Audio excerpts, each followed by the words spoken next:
এরকম অস্ত্রের সামনে পড়তাম না। হাজব্যান্ড এমনিতে একটু ফানি টাইপের ছিল, মজা করতে পছন্দ করতো।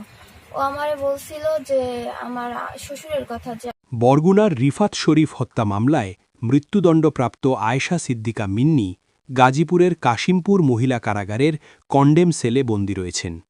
কারাগারে তিনি ভালো নেই বলে দাবি করেছেন তার বাবা মোজাম্মেল হোসেন কিশোর।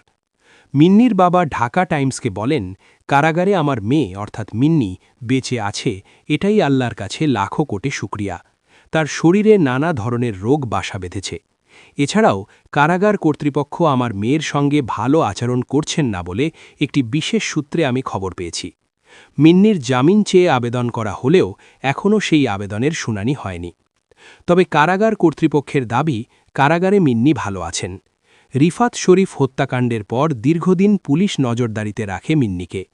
2019 সালের 17 জুলাই বরগুনা পুলিশ লাইন্সে নিয়ে জিজ্ঞাসাবাদ শেষে তাকে গ্রেপ্তার দেখানো হয়।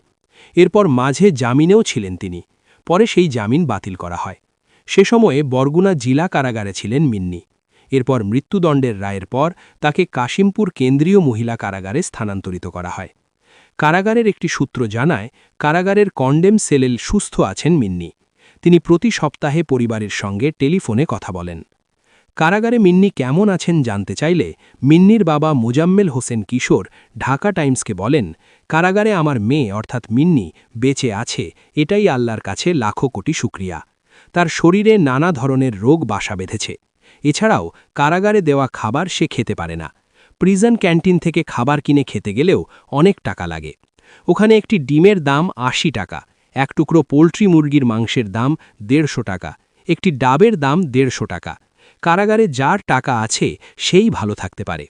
তিনি বলেন, কারাগার থেকে জামিনে বের হওয়া একজনের কাছ থেকে আমি শুনেছি কারাগারে আমার মেয়েকে দিয়ে ড্রেন পরিষ্কার করানো হয়।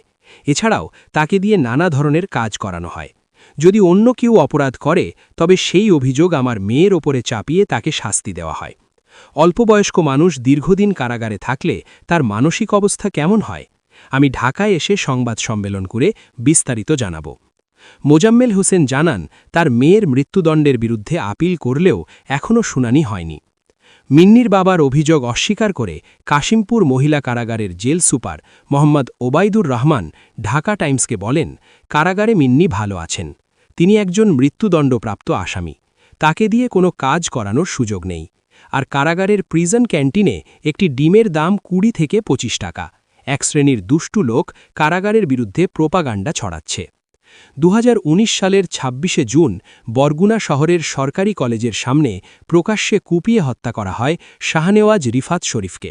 এ মামলায় প্রত্যক্ষ সাক্ষী ছিলেন তার স্ত্রী আয়েশা সিদ্দিকা মিন্নি।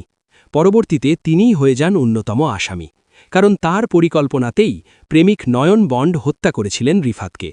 পরে ওই বছরের 2রা জুলাই পুলিশের সঙ্গে বন্দুকযুদ্ধে নিহত হন নয়ন বন্ড। রিফাত শরীফ হত্যাকাণ্ডে করা মামলায় 2020 সালের 30শে সেপ্টেম্বর বরগুনা জেলা ও দায়রা জজ আদালত মিন্নিসহ 6 জনকে মৃত্যুদণ্ড দেন। আদালতের রায়ের পর বরগুনা জেলা কারাগার থেকে মিন্নিকে নেওয়া হয় কাশিমপুর কেন্দ্রীয় মহিলা কারাগারে। সেখানে কন্ডেম সেলে অবস্থান করছেন তিনি।